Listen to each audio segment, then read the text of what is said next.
It's not the World Cup, but for clubs, it kinda is. This year's FIFA Club World Cup was the most unique tournament of all time. It has given us legendary goals, massive upsets, and the ultimate showdown.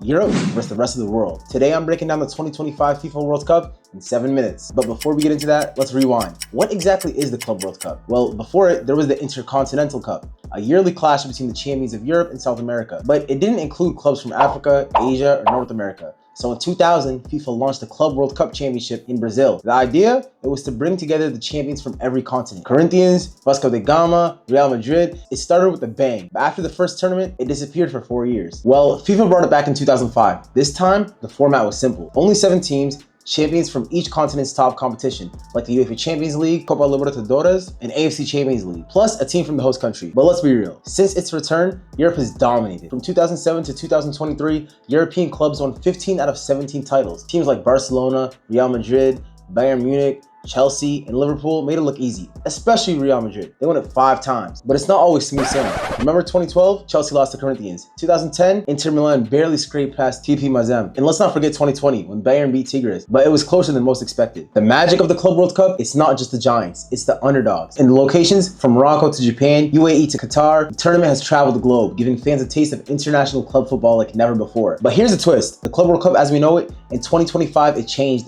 big time. Starting this summer, FIFA launched an expanded 32-team version of the tournament. Just like the National World Cup, this new format brought the top clubs from every continent to one massive month-long event in the US. For the first time, we saw global club giants like Real Madrid face off against Middle Eastern powerhouses like Al Hilal, or Asian kings like Urawa Red Diamonds in a real tournament format. Group stages, knockouts, everything. No more straight semifinals for Europe. It's game on. And I'm here to tell you, it did not disappoint. The group stage delivered fireworks right away. It was crazy to see MLS teams like Los Angeles FC go against Brazilian clubs such as Flamengo in the same tournament as the European giants that you would never usually see face off against each other before, especially not in a high-stakes tournament. So naturally, a lot of the teams that you would expect to go through to the next round did so easily, but there were some shocks. La Liga's Atletico Madrid failed to make it out of Group B, where they saw PSG and Brazilian club Botafogo make it out. On the flip side, Messi's Inter Miami was the only MLS squad in the tournament to make it out of their group, as they and Brazilian side Palmeiras would both make it out of Group A. This kept Messi's streak of never missing the round 16 in any major tournament he's ever played in alive and well. Palmeiras, PSG, Benfica, Flamengo, Inter Milan,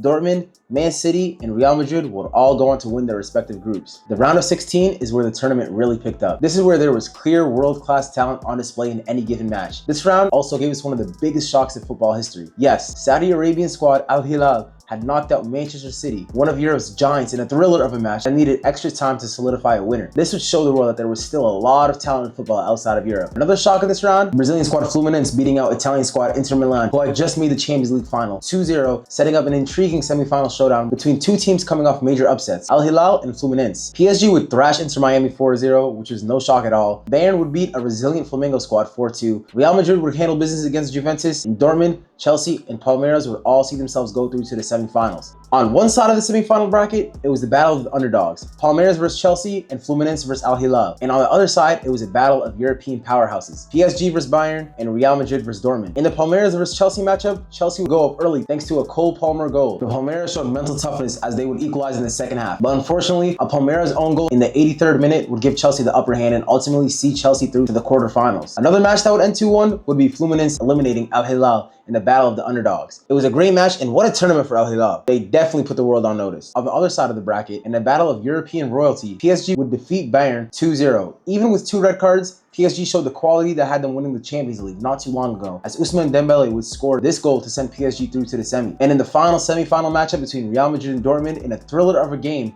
Kylian Mbappe would score this goal that turned out to be the match winner, despite a late surge from a class Dortmund squad, setting up one of the most anticipated matches of the tournament, PSG and Real Madrid. So yeah, this tournament was definitely living up to the billing. In the quarterfinals, Fluminense would be eliminated by a Chelsea squad who were very much in form, showing why they were one of the Premier League's best. But what a tournament from Fluminense, considering no one thought they could get this far, showing you the depth and quality of this tournament. In the exciting matchup between PSG and Real, it was a shocking result. PSG dismantled Real Madrid 4-0, and honestly, it could have been worse. PSG were the clear better squad, and it seemed like Madrid just forgot to show up. But nevertheless, PSG went through to the final where Chelsea were waiting. At this point, coming off a Champions League victory and their absolute domination of Real Madrid, PSG were clearly looked at as the overwhelming best team in the football world. So as you would expect, they were the favorite in this thrilling final. However, something happened that we haven't seen in a while from PSG. They were getting dominated. Yes, Chelsea came out on on fire, with Cole Palmer scoring 2 goals in the first 30 minutes and would assist João Pedro in the third right before halftime. This time, it looked like it was PSG who forgot to show up, and in the second half, Chelsea stayed on the front foot, cruising their way into being the 2025 FIFA Club World Cup champions. Congrats to Chelsea on a well-deserved championship. What a tournament. Honestly, FIFA cooked with this new setup, and I'm excited to see the next one. Even if you're not a soccer fan, I wanted you to kind of understand what's kind of going on. That was my goal of the video. I don't know if you like it. But yeah, this is my first time doing a soccer version of this. Let me know if you like it and you want to see more soccer content. I'm trying to branch out more than just basketball, you know what I'm saying? Because I am a soccer player. Stay tuned for that. And let me know if you like the video, if you like the explanation. You know, this is my second time doing something like this. Check out my other video that I did on basketball in the NBA Finals that I just posted. And yeah, appreciate y'all so much if you're still here, you know what I'm saying?